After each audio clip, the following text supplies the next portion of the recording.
Esta mañana el Señor le bendiga en gran manera. Estamos ya de nuevo aquí por gracia del Señor. Lo de ayer pasó y ahora no queda más que archivarlo en los cajones del recuerdo, en los cajones de la memoria, porque esto continúa, pues, y entonces debemos de seguir hasta que así sea necesario. Por lo tanto, hablemos hoy, hermanos, la palabra del Señor y vamos a ir a Primera de Tesalonicenses. Primera de Tesalonicenses, capítulo 1 vamos a leer. Ahí vamos a estar leyendo la palabra del Señor. Yo quisiera tomarme un espacio para agradecer a todos los que trabajaron fuertemente para lo que fue el evento de ayer, pero no podríamos hacerlo porque somos tantos que difícilmente podríamos enumerar a cada uno y más de uno se nos va se nos va a quedar y no vaya a ser. Pero lo que sí sé es que la mayoría de los que estamos aquí estuvimos involucrados en ese gran trabajo de ayer y lo hacemos para el Señor y lo hacemos con buena voluntad, disposición para nuestro Dios. Y Dios nos va a recompensar, Él nos va a pagar. Bien, entonces, por favor, vamos a Primera de Tesalonicenses, capítulo 1. Quizás tome toda la porción. Bueno, le aviso yo dónde detengamos. Ahora pienso que todo el capítulo 1, pero quizás antes, no lo sabemos. Leemos la palabra del Señor cuando son las 11 en punto, ¿verdad? Son las 11 de la mañana, falta un minuto. Dice así la palabra del Señor. Pablo, Silvano y Timoteo, a la iglesia de los tesalonicenses, en Dios Padre y en el Señor Jesucristo. Gracia y paz sean a vosotros de Dios nuestro Padre y del Señor Jesucristo. Damos siempre gracias a Dios por todos vosotros, por todos ustedes, haciendo memoria de vosotros en nuestras oraciones, acordándonos sin cesar delante de Dios y Padre nuestro de la obra de vuestra fe. Mire de lo que ora Pablo y le da gracias al Señor. Número 1, por la obra de vuestra fe. Y número 2, del trabajo de vuestro amor. Y número 3, y de vuestra constancia en la esperanza en nuestro Señor Jesucristo. Continúo. Porque conocemos, hermanos amados de Dios, vuestra elección. Pues nuestro evangelio no llegó a vosotros en palabras solamente, sino también en poder, en el Espíritu Santo y en plena certidumbre, como bien sabéis, cuáles fuimos entre vosotros por amor de vosotros. Y vosotros vinisteis a ser imitadores de nosotros, dice el apóstol Pablo, habla de Timoteo y de Sila, imitadores de nosotros y del Señor, recibiendo la palabra en medio de gran tribulación, con gozo del Espíritu Santo. De tal manera que ustedes como iglesia de Tesalónica habéis venido a ser, dice, ejemplos a todos los de Macedonia y de Acaya que han creído. Porque partiendo de vosotros ha sido divulgado la palabra del Señor, no solo en Macedonia y Acaya, sino que también en todo lugar vuestra fe en Dios se ha extendido, de modo que nosotros no tenemos necesidad, ni yo, ni Timoteo, ni Sila, no tenemos necesidad de hablar nada, porque ellos mismos, la gente misma cuenta de nosotros la manera en que nos recibisteis y cómo os convertisteis de los ídolos a Dios para servir al Dios vivo y verdadero. Hasta ahí dejémoslo.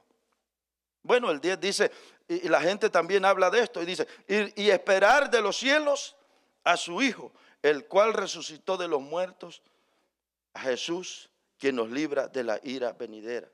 Qué bonito lo que decía la gente de esa iglesia, el entorno de Tesalónica, de esta iglesia. Oremos al Señor. Amado Dios, gracias por tu palabra que hemos leído ahora y por todo lo que se ha hecho en esta mañana. Agradecemos el momento que nos das. Es una mañana, Señor, de bendición porque estamos en la casa tuya y no solo tenemos el privilegio de cantarte y exaltar tu nombre, sino también de oír tu palabra. Por favor, háblanos hoy, bendícenos con ella, edifícanos, aliéntanos, anímanos, incentívanos con tu palabra. Amén, amén y amén. Tomen asiento, por favor, hermanos, y hablemos la palabra del Señor. Ya usted ha de hacerse una idea cómo más o menos queremos hablar, pues ha visto el pasaje que hemos leído y usted mira lo que la gente decía de Tesalónica, de lo que hablaban de esta iglesia. Pero es necesario que nos ubiquemos bien en este pequeño contexto y hoy quiero predicar bajo el tema que será una iglesia firme y fiel, pero también podríamos ponerle en base a este pasaje una iglesia ejemplar, así, una iglesia ejemplar, quizás así dejémosle mejor, una iglesia ejemplar, en base a lo que hemos leído, una iglesia ejemplar, aquí tenemos. Seré breve, pero quiero mencionar algunas 3 virtudes que se hallaron en esta iglesia, pero antes de eso llevarlo a usted a un contexto, como por ejemplo decir la fecha, o no la fecha, pero cómo ocurrió la fundación de esta iglesia de Macedonia de la cual vamos a hablar.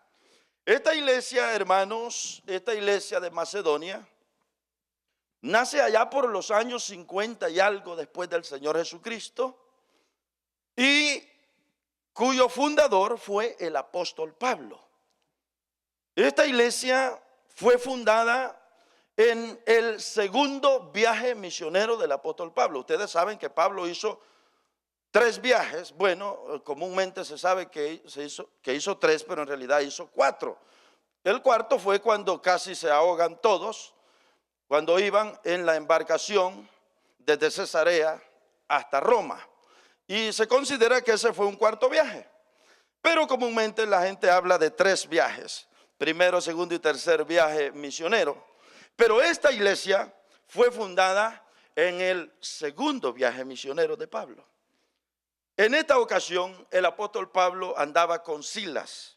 Y ustedes saben que en el capítulo 16 del libro de los Hechos se encontró aquel jovencito llamado Timoteo, de quien hemos hablado en otras ocasiones, que la gente hablaba muy bien de Timoteo. Y una vez que Pablo estaba en la iglesia ahí,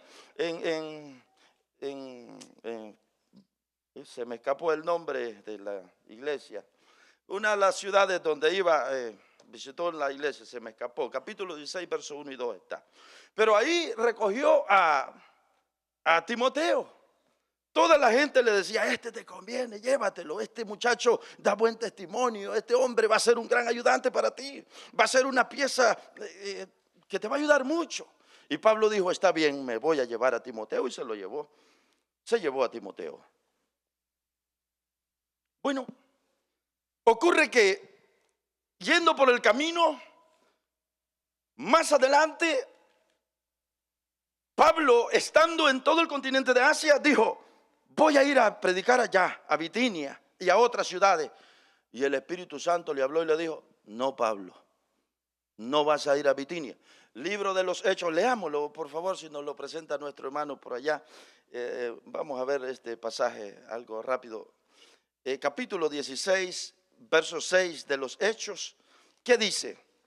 El Espíritu Santo le habló a Pablo. Dice así, mire, y atravesando Frigia y la provincia de Galacia, les fue prohibido por el Espíritu Santo hablar la palabra en Asia. Y cuando llegaron a Misia, intentaron ir a Bitinia, pero el Espíritu Santo, igual, otra vez, no se lo permitió. ¿Qué ocurrió? Y pasando junto a Misia, descendieron a Troas. ¿Y qué pasó en Troas? Y se le mostró a Pablo una visión de noche. Un varón macedonio estaba en pie rogándole y diciéndole. ¿Qué le decía aquel varón en la visión? Pasa, pasa Macedonia, ayúdanos, ven, le decía aquel varón. Leemos hasta el verso 10, ese es el 10. De manera que aquí Pablo entendió perfectamente que el Espíritu Santo lo estaba guiando a predicar la palabra en otra dirección.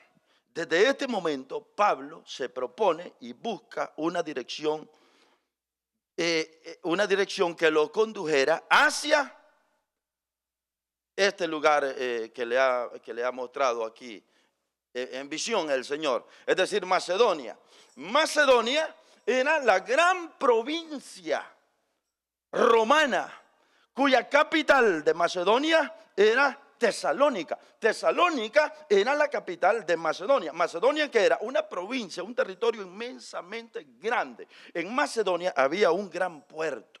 En Macedonia se dice que incluso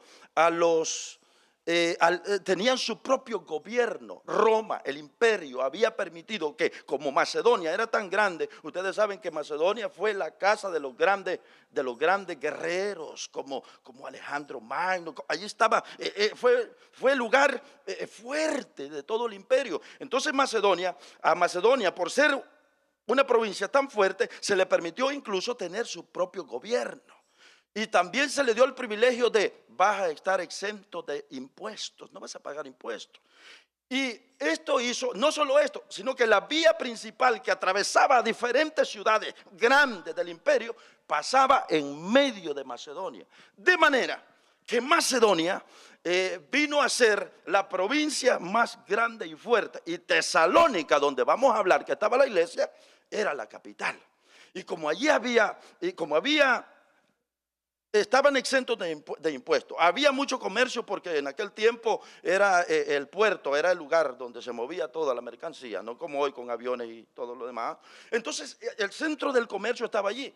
¿Qué ocurrió? Que toda la gente del mundo entero venía, ponía sus negocios, y venía gente como hoy día, hermano. Hay gente de todas partes en una sola ciudad. Y la gente trajo sus propias religiones, trajo sus propias creencias, trajo su propio paganismo, trajo sus costumbres, su cultura y tantas cosas. Entonces, habiéndole dicho esto, el Señor en la visión le dijo a Pablo: para allá es que te quiero mandar. Para ese lugar que acabo de describir, allá quiero que vayas. Pablo se dirige en dirección a esta ciudad que hemos hablado, y ahí va. Y antes de leer un poquito más, permítanme hacer un paréntesis. Si está muy caliente, cámbienlo, porque yo veo a mucha gente haciendo así. Quizás tienen de verdad, y puede ser. No sé, hermano, yo estoy bien, pero quizás los hermanos. Bueno, ahí sabrán mis hermanos.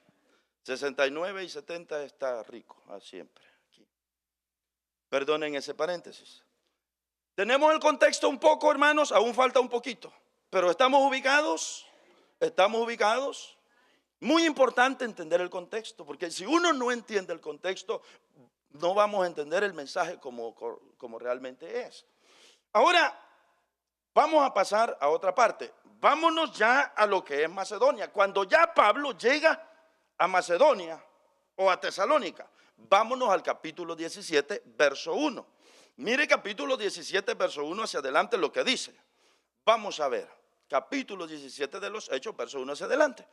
Pasando por Antípolis y Apolonia, llegaron, ¿a dónde llegaron? A Tesalónica, donde vamos a hablar hoy, que se fundó la iglesia. Llegaron a Tesalónica, donde había una sinagoga de los judíos. Ustedes saben que donde habían 10 judíos, el imperio permitía que ya pudiesen construir una sinagoga. Tenían libertad, porque ya habían 10 judíos. Y Pablo tenía esa costumbre, hermano, que donde había una sinagoga, para ahí se iba Pablo. Entonces, Pablo, como acostumbraba, fue a ellos, a la sinagoga, y por 3 días de reposo, 3 sábados, eso significa 3 fines de semana, por 3 días de reposo discutió con los judíos. ¿Qué más? declarando y exponiendo por medio de las Escrituras que era necesario que el Cristo padeciese y resucitase de los muertos, y que Jesús, a quien yo os anuncio, decía el apóstol Pablo, Él es el Cristo. ¿Qué más?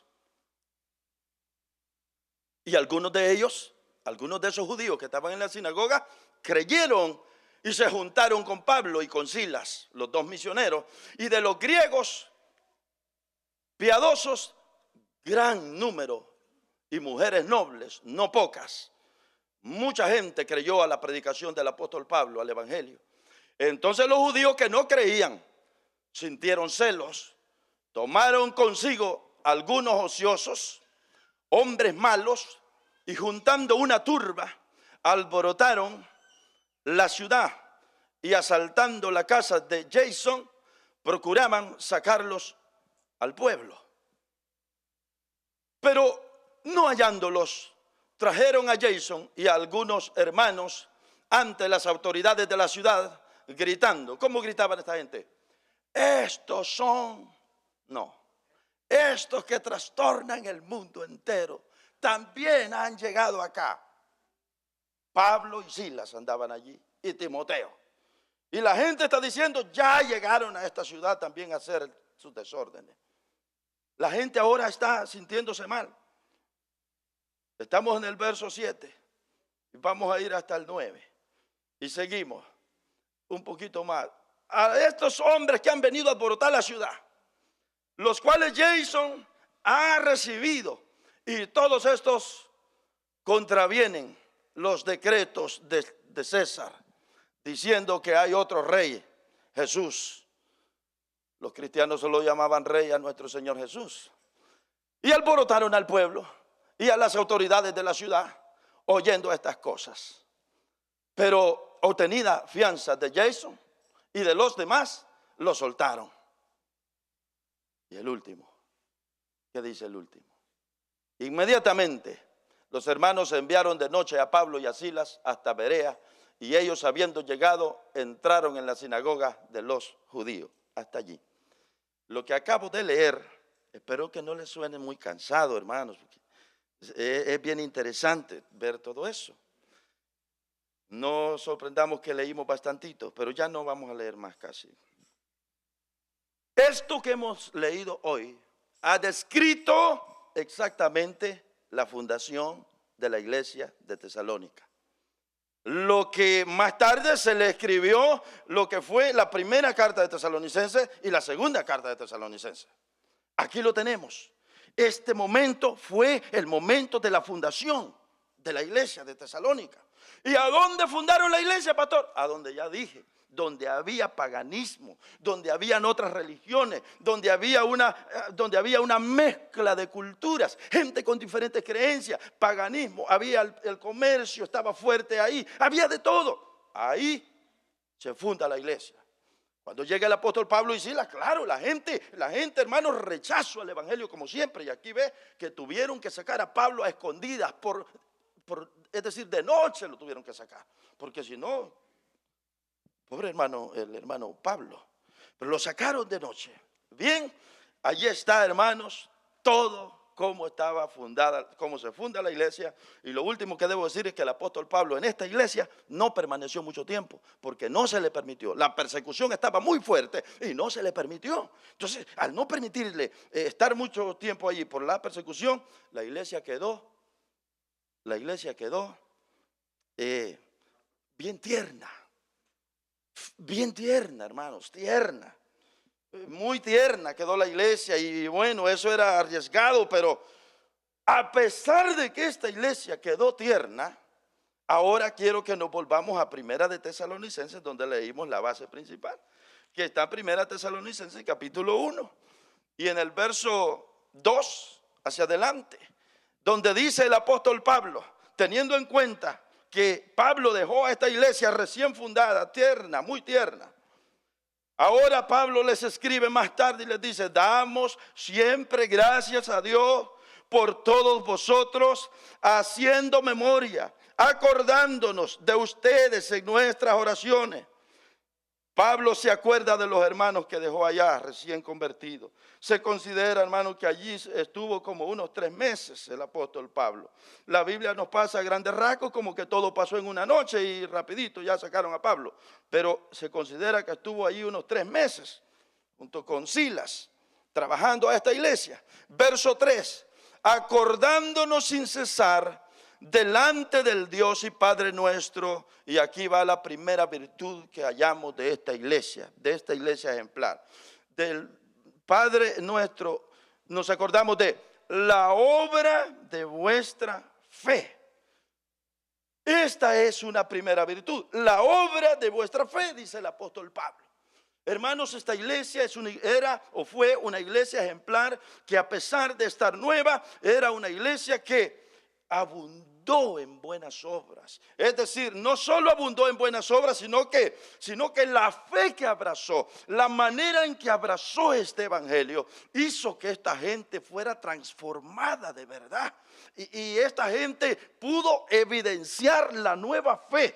El mensaje que abrazaron del apóstol Pablo, lo abrazaron y los transformó a ellos, y abrazaron esta fe. Y esta fe ahora está haciendo que los hermanos de Tesalónica, hermanos, estén evidenciando la fe que han abrazado con buenas obras. Nosotros como iglesia en este lugar, nosotros cumplimos 15 años el día de ayer, es verdad. Pero nosotros, hermanos, necesitamos, para seguir adelante y para ser una iglesia victoriosa, una iglesia ejemplar, una iglesia firme y fiel, nosotros necesitamos que las virtudes que vamos a ver en esta ocasión, en esta mañana, estén en nuestra iglesia. Estén con nosotros para que así el tiempo pase y nosotros sigamos siendo aprobados por Dios, una iglesia que hace la voluntad de Dios. ¿Qué miramos pues en esta iglesia de Tesalónica? Una iglesia donde el apóstol Pablo dice que elogia, admira la virtud. ¿Qué virtud? La obra de vuestra fe, les dice. Es decir, esta gente, hermanos, evidenciaba la vida nueva con sus obras, Los de Tesalónica vivieron por fe, se movían por fe. Pablo observaba el buen obrar de esta iglesia. Pablo sabía que en Tesalónica había muchas iglesias paganas, adoradores de dioses diferentes. Pero la manera en que Pablo distinguía a esta iglesia era tus obras, la manera en que tú te conduces. Toda la gente habla bien de ustedes.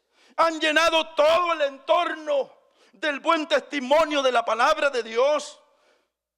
Se nota que ustedes de verdad abrazaron una fe verdadera. Lo demuestran con sus obras, está diciendo el apóstol Pablo, y por eso los elogia. Los elogia por esta buena virtud. Hermano, y es que la verdadera fe, la fe genuina, esa transformación interna en nosotros, mire, la única manera en que la vamos a evidenciar es llevando una vida transformada, hermano. Llevando una vida diferente, evidenciándola con la manera en que obramos. Evidenciándola de la manera en que nosotros obramos. Si de verdad nosotros hemos abrazado esta fe, la vamos a evidenciar con el estilo de vida que estamos llevando. Porque cualquiera asiste a un lugar, cualquiera se llama cristiano y cualquiera asiste a una iglesia y cualquiera. Pero, ¿cómo evidenciamos esta fe que hemos abrazado? ¿Verdad? La fe debe de producir frutos en nosotros. Hermano, esta virtud la necesitamos para que sigan pasando los aniversarios y nuestra iglesia siga adelante y siga haciendo la voluntad de Dios. Pero que sigamos nosotros evidenciando nuestra fe con un estilo de vida que agrada a Dios y que la misma gente vea que nosotros de verdad somos gente cambiada y transformada. Nuestros actos, nuestra fe, nuestra manera de vivir habla que nosotros hemos abrazado esta fe. Uno no puede decir, hermanos, que ya creí y ya creí y como creí ya soy salvo y todo esto. La verdad es que hay versículos que dicen, cree en el Señor Jesucristo y serás salvo. Pero también hay otros versículos donde se nos muestra, muéstrame tu fe. dijo Santiago. Muéstrame tu fe, dice la epístola de Santiago. Muéstrame tu fe. Y yo, no, muéstrame tus obras y yo te mostraré mi fe. Y también viceversa. Si tú me hablas de fe, muéstrame tus obras. Pues es como así. Muéstrame tus obras, dice el apóstol Santiago. Y entonces hablemos de que de verdad has abrazado esta fe. Tú dices que has creído, les dijo el apóstol Santiago, pero ¿dónde están tus obras? Tú dices que tienes fe, entonces muéstrame el estilo de vida que llevas. ¿Sabías una cosa? Dijo Santiago, que los demonios también tienen fe, que los demonios también tiemblan, creen y hasta tiemblan. Le dijo Santiago, entonces si tú solo me dices que tienes fe, pero no me lo demuestras con el estilo de vida que estás llevando, dijo Santiago, entonces tu fe es, les dijo, muerta. Tu fe es muerta, les dijo.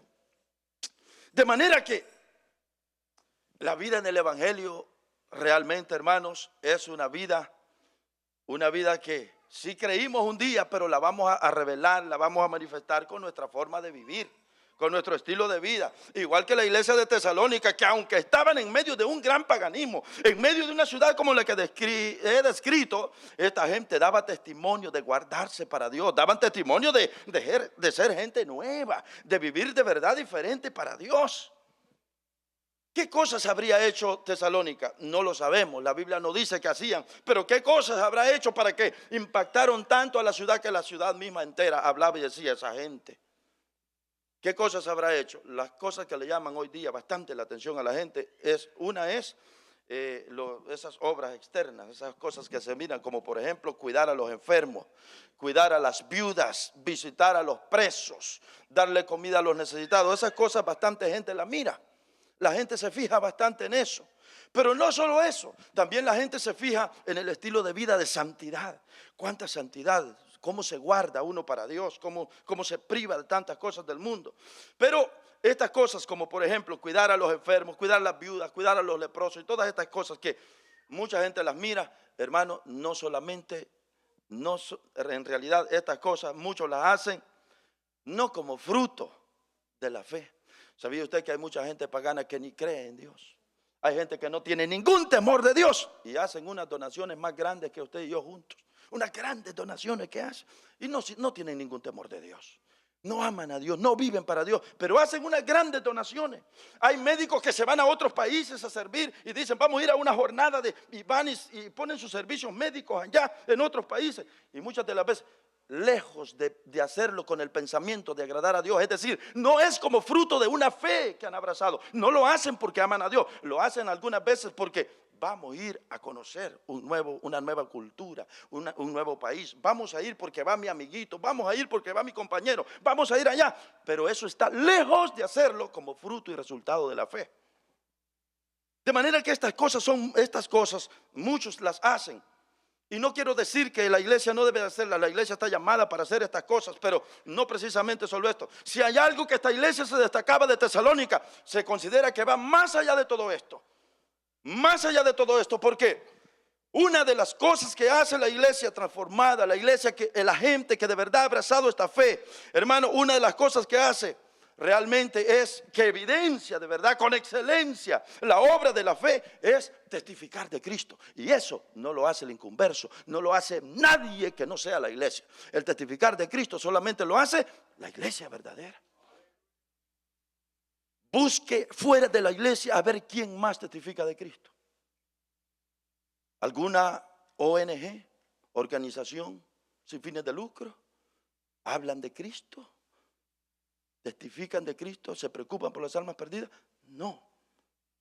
El testificar de Cristo, el guardarse en santidad, el vivir en el temor de Dios, solamente es una práctica del pueblo de Dios, de la iglesia.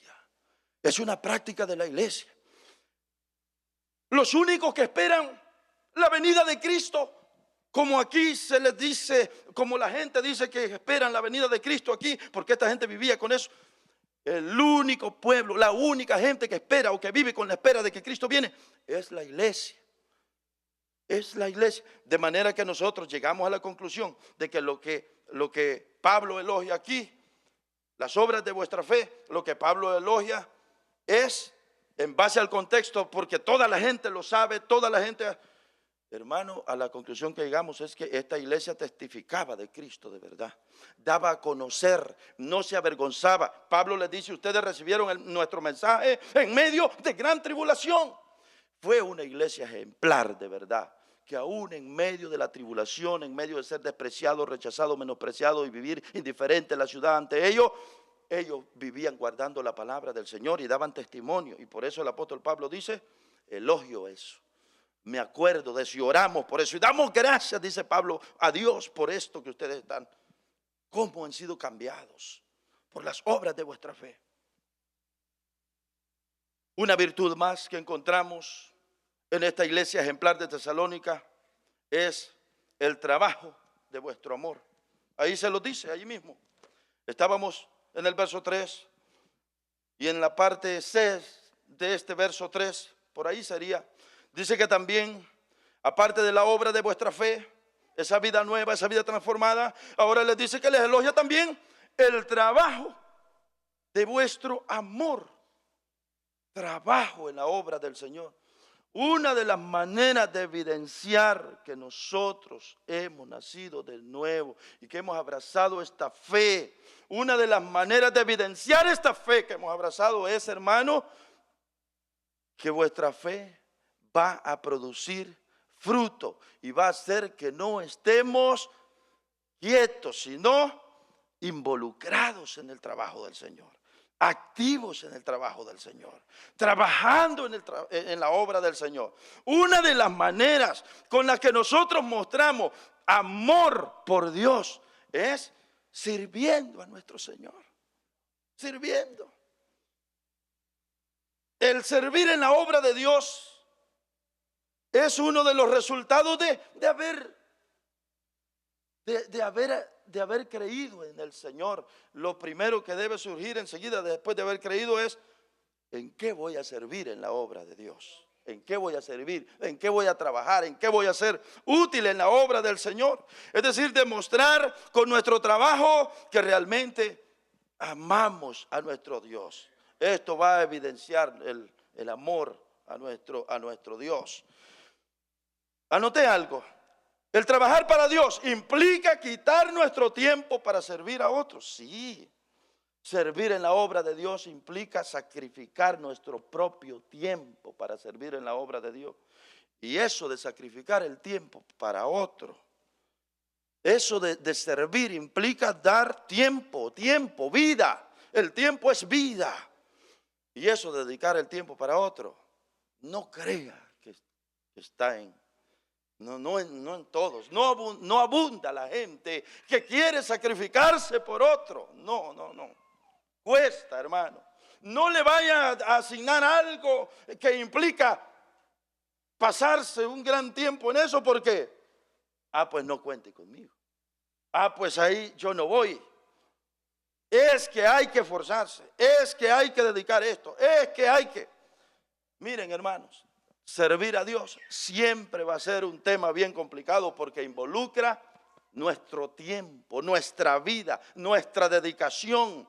Y como nosotros por naturaleza traemos aquello de yo primero y después yo y tercero yo. Eso de servir a la obra de Dios significa, por ejemplo, ir a visitar una casa, un hogar, implica, ¿a qué horas es la cita? ¿A qué horas hemos quedado a llegar a la casa a visitar? A las 7 de la noche. Hermano fulano va conmigo, hermano fulano también, hermano por allá también. A las 7 es la cita. ¿Saben a qué horas hay que parar todo lo suyo? Lo más tarde, a las 6 de la tarde. Esa hora usted entra a bañarse. Esa hora usted se alista. Esa hora...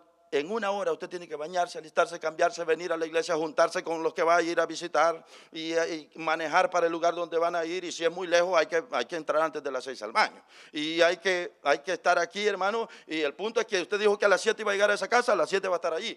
Va a estarse allá, no sé cuánto tiempo, hablemos de 40 minutos, hablemos de una hora, se le llegaron las 8. Luego en lo que regresa, usted viene, en resumen, viene usted llegando a la casa 9:30 a 10 de la noche. Hermano, no, se me están durmiendo.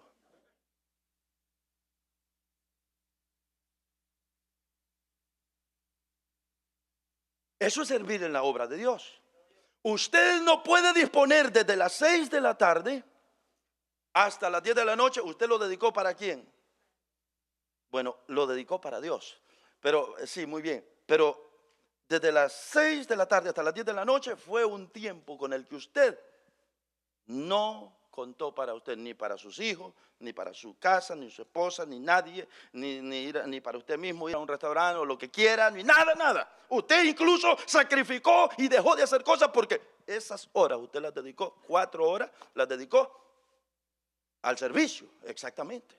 Y esto es servir en la obra de Dios. Y esta es la vida a la cual Dios nos ha llamado, hermano. Por eso es que muchos no queremos.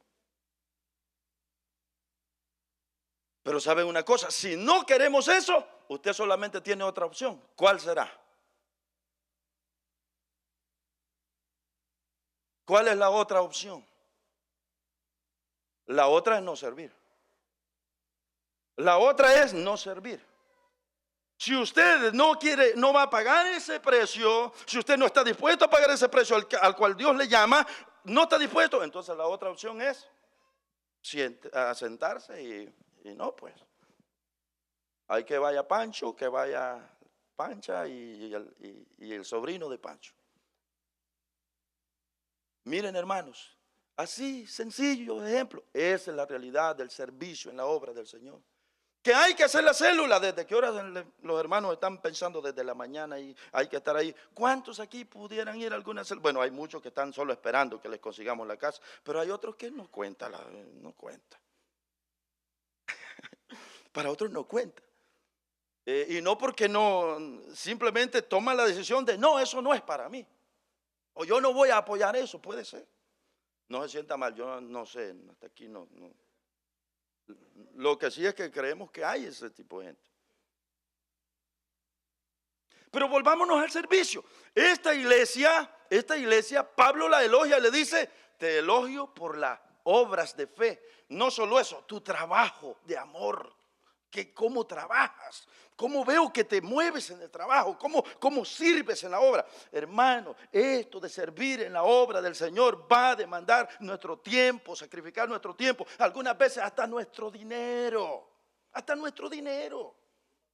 dinero nuestro. Eso implica ponerlo, pero es para el servicio del Señor. Pero ¿quién puede hacer esto? Si no solo alguien que ha abrazado esta fe en lo más profundo de su corazón y tiene convicción profunda interna de que lo que hace, lo hace para Dios. Tiene convicción profunda de que lo que vive, lo vive para Dios, y lo que hace, lo hace para Dios. Y que todo esto no es en vano, es para el Señor.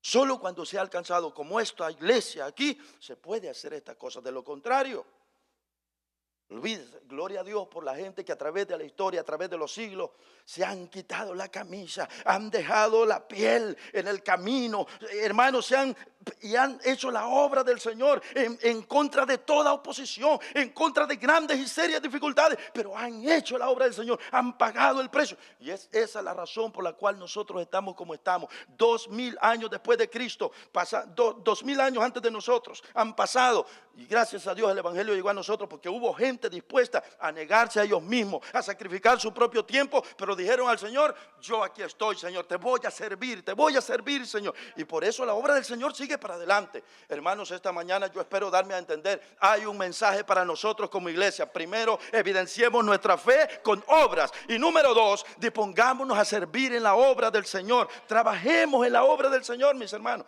Si todos trabajamos en la obra del Señor, la obra sigue para adelante y al final aquí no es beneficiado el pastor, no es beneficiado ningún líder, ni ninguno de nosotros. Al contrario, lo que hacemos es damos.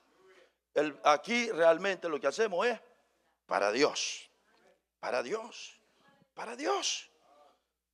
Si nos dieran a escoger y no habría ninguna consecuencia y habría toda la libertad, no vas a perder nada, en la eternidad no va a pasar nada. ¿Quieres seguir siendo el pastor? ¿Quieres seguir siendo el líder? ¿Quieres seguir siendo la líder de esto, la líder del otro acá? Si nos dieran a escoger, hace no sé cuántos años, bueno, 15 años que no seríamos nada.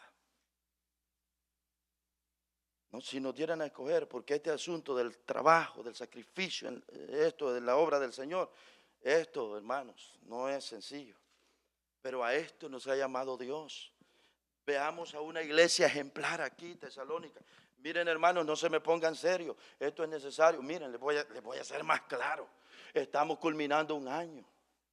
Estamos noviembre, a la mitad de noviembre casi. Solamente nos queda de este año 15 días de este mes y el otro mes. Y sabe, ahorita vamos a emprender todas las veces que llega esta fecha. Necesitamos, podría usted trabajar en esto. Podría usted ayudarnos en esto. Y usted podría hacer esto. Y usted por acá cree que nos ayuda en esto. Es que la iglesia está grande. Necesitamos gente para una cosa. Necesitamos gente que haga la otra. Otro que haga allá, otro que haga allá, otro que haga. Necesitamos gente involucrada en diferentes áreas. Y esta palabra debe de desafiarnos a servir en la obra, a disponer. Por si alguien ya viene alimentando esa intención, yo ya no voy a servir. O por si alguien viene alimentando, yo hasta aquí, hoy sí ya. Vayan viendo, analicen. ¿Y a qué se va a quedar? Después que ya no sirva usted, ¿a qué se va a quedar? Cuando usted entregue ya su privilegio, o por lo menos entréguelo, pero diga, pero denme otro. Búsqueme otro. Yo fíjate que yo aquí siento que ya no, pero búsqueme otro, pastor. Pero yo quieto no quiero estar. Vaya, gloria a Dios. Le vamos a asignar uno.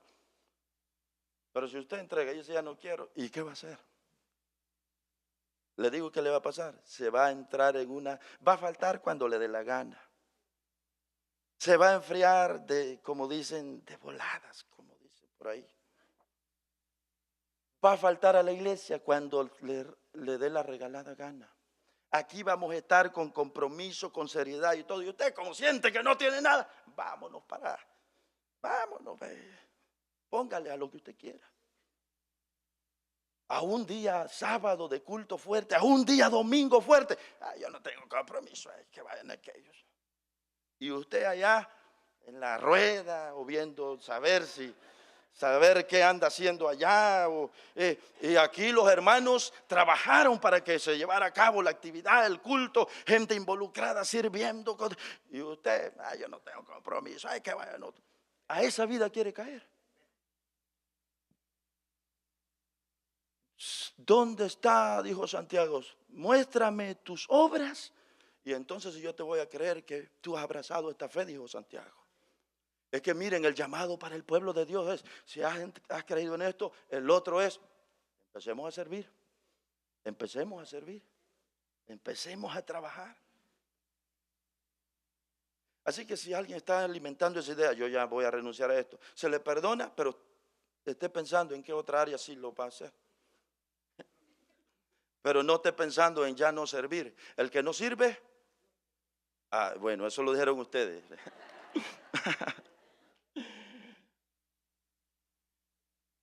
Una de las grandes estrategias de Satanás es eso, hermano. Para acabarlo a uno, para apagarlo, para sentirse uno sin compromiso. Hay que hagan otros, hay que vean. No, grandes estrategias de Satanás. Esta iglesia era ejemplar en esto. Yo les quisiera mencionar brevemente algo de recientemente recibí una clase que trataba sobre misionología. Y el buen maestro enseñó esto, hablando de la misión que Cristo vino a cumplir, el gran misionero ejemplar, la misión que Cristo vino a cumplir. Y él decía, y él estaba hablando de todas las barreras que Jesús enfrentó. Y entre todas esas barreras, él habló de esta y me llama la atención y quise incluirla aquí. Yo le puse Jesús, la esperanza de los pobres. Mientras yo recibía esta clase, yo hasta le puse el tema. Yo dije, qué tremendo. Yo le puse el tema, Jesús, la esperanza de los pobres, en la misma clase. Una de las grandes barreras que Cristo encontró como misionero, aparte de las muchas que hay, fue esta. Él trajo su misión y vino a cumplirla con las siguientes personas. Con los pobres, con los ciegos, con los leprosos, con los hambrientos, con los que lloran, con los pecadores, con los cobradores de impuestos que eran repudiados por todo el pueblo, y con solo que se juntara con ellos ya Jesús se ganaba una crítica por andar con ellos, con los endemoniados, con los perseguidos, con los cautivos. Mire la misión de Jesús, con qué tipo de gentecita a la que venía a trabajar, con los cansados, con los trabajados, con toda una chusma sin conocimiento de ley. Era con la gente que no conocía la ley. Los que conocían la ley no recibieron a Jesús. Eran los doctores de la ley y a Jesús no lo recibían. Entonces la misión que Cristo traía fue para los pobres, para los marginados, para los despreciados. Y no termina la lista. Para la chusma de gente sin conocimiento y que no sabían de la ley. Los menospreciados, las ovejas perdidas de la casa de Israel, y con las prostitutas, y todo lo que usted pueda ponerle más, porque la Biblia en el Nuevo Testamento nos registra muchos más tipos de gente. Ahora yo le pregunto, ¿cómo estaba el desafío para el Señor Jesús llevar a cabo esta misión? Con este tipo de gentecitas, pobres, y no hay forma de que me va a apoyar con los pobres, con los ciegos, con los leprosos, con los hambrientos, con los que lloran. ¿Qué haríamos nosotros, hermanos, para llevar a cabo nuestra misión? Y la gente o el campo que se nos ha dado es este tipo de gentecita. Yo creo que antes de entrarle a la misión diríamos, no, yo está bien en otro lado, pero allí con todos los que me ha mencionado, no creo que los pueda echar a andar. Es muy probable que eso pensáramos nosotros, pero esta era la misión del Señor Jesús, y lo vimos terminando su misión victorioso. Lo vimos a Jesús enfrentándose a la tremenda misión que enfrentó Jesús. ¿Usted cree que el Señor Jesús no tuvo que pagar un precio tan alto por las noches? ¿Cómo se le habrá pasado pensando lo que iba a ser el siguiente día? Pensando en cómo iba a manejar la reunión, pensando en cómo se iba a enfrentar ante el montón de líderes religiosos de Israel, pensando lo que tenía que hacer el siguiente día. Y ahí iban a haber endemoniados, ahí iban a haber enfermos, ahí le iban a llevar leprosos que tenían que tocarlo, ahí iba a tener gente enemiga, ahí iba a tener de todo. ¿Cómo podía Jesús llevar a cabo una misión tan grande como esta? Sin embargo, se sometió al Padre. El Espíritu Santo lo ayudó y lo fortaleció y le dio la grande victoria, y pudo llevar a cabo esta grande misión. Usted y yo también somos desafiados hoy día a servir y trabajar en la obra del Señor, hermanos.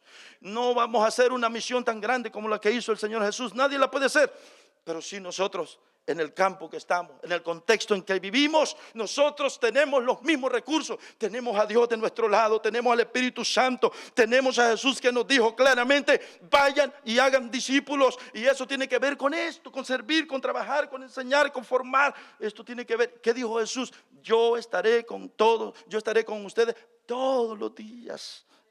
Todos los días hasta el fin del mundo. De manera, mis hermanos, que nosotros tenemos los mismos recursos que Jesús tenía. Hacer la obra de Dios. ¿A qué le vamos a entrar este año que viene? ¿Qué vamos a hacer? Mejor vámonos creando una expectativa de, la verdad que en esta iglesia hay que trabajar, hay que hacer algo. La verdad que si yo ya estoy en Cristo, debo de hacer algo. Vámonos formando esa idea. ¿En qué vamos a servir? Si no le han dicho, acérquese a su líder. Puede ser el líder de célula, puede ser a cualquiera de los líderes aquí en la iglesia, y por último puede ser hasta el pastor, a cualquiera, o incluso a un hermano más maduro que usted mira que ya está más maduro. ¿Y aquí en qué podría yo servir? Empiecen ahí. Empecemos ahí. Hagámonos la idea que estar dentro de este campo, el reino del Señor, aquí no es de estar con los brazos cruzados. Vamos a hacer algo en la obra del Señor, hermano. Un día vamos a reconocer que valió la pena haber vivido para Dios. Lo mejor que usted puede hacer hoy que vive es servir a Dios. No permita usted que se le pasen los años y hasta que ya solo ande con botes de medicina aquí, otro medicina allá, y hasta entonces, y hasta que siente que ya se le va. Ahora sí quiero. No, hombre, hoy que está fructífero, hoy que puede, hoy que todavía tiene capacidad y habilidad, vamos a ponerla al servicio del Señor. Hoy que estamos jóvenes, hoy que se puede, que tenemos vigor, energía, vamos a ponerla. No vayamos a salir hasta que sentimos que hoy sí ya están contados los añitos que no, hoy a trabajar en la obra del Señor.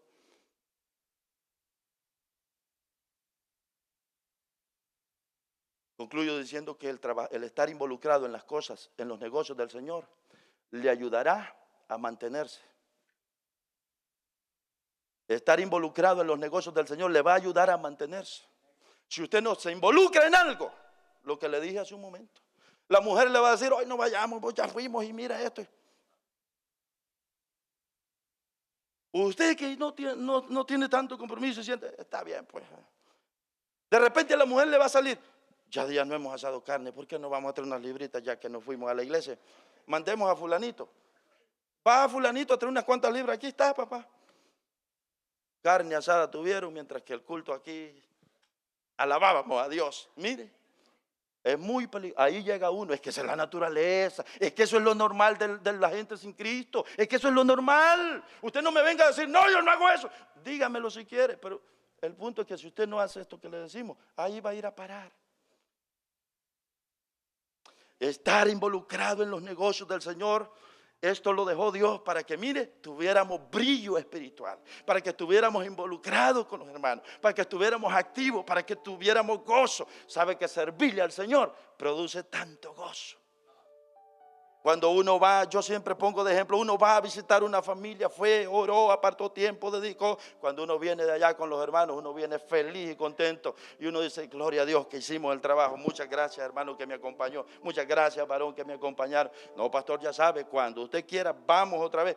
Todos venimos llenos de gozo porque nos sentimos que hemos ido a hacer la obra del Señor. Es que trabajar en la obra del Señor produce gozo, hermano. Y esto es parte de la vida cristiana. Por eso, si usted no está involucrado, vamos a trabajar en la obra del Señor. Quiero leer un versículo que está Juan capítulo 12, verso 26 para cerrar esto.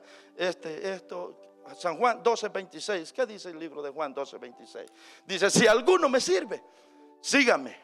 Y donde yo estuviere, allí también estará mi servidor. Si alguno me sirviere, ¿qué dice? Ni se va a enfermar. Ni se va a enfermar. Óigalo bien. Bueno, pero dejémoslo allí. Yo soy de los que creo. La gente que dedica a servir la vida al Señor, hasta vive más. Y Dios le da salud, porque Dios mira y dice, así lo quiero a este. Así lo quiero activo. Te da vida, te da salud, te da para que sigas. Es que eres productivo. Claro. Y la Biblia nos lo dice en el libro de los Salmos, que Él prolongará nuestra vida. Plantados en la casa de Jehová, floreceréis. Y mire, hermano, y usted encuentra en los Salmos que pasará y se envejecerá y hará. Aquel hermano que sirve, que dedica la vida al servicio del Señor y no les anima a servir, hermano. Todo esto. Que esto nos anime a servir. Miren, al fin de cuentas, que esto no es para un hombre ni para nadie. Esto es para el Señor. Por eso en Corintios hallamos al apóstol Pablo diciendo, no nos cansemos de hacer el bien. Sepan que a su debido tiempo, dice el apóstol Pablo, van a recibir. Y también el apóstol Pedro. Y todos así, hermanos. Así que miren, sirvamos en la obra del Señor. Oremos y ya nos vamos. Así que ya queda el mensaje dado. Vamos a orar y cerramos este espacio de la predicación de la palabra de nuestro Dios. Señor, te doy gracias por tu palabra. Nosotros miramos a Pablo elogiando a los hermanos de Tesalónica, porque abrazaron la fe, el mensaje del evangelio que Pablo le llevó junto con Sila, y de verdad lo abrazaron y fueron transformados y dieron evidencia de un cambio de vida. Tomaron una fe verdadera y dieron evidencia de un verdadero cambio.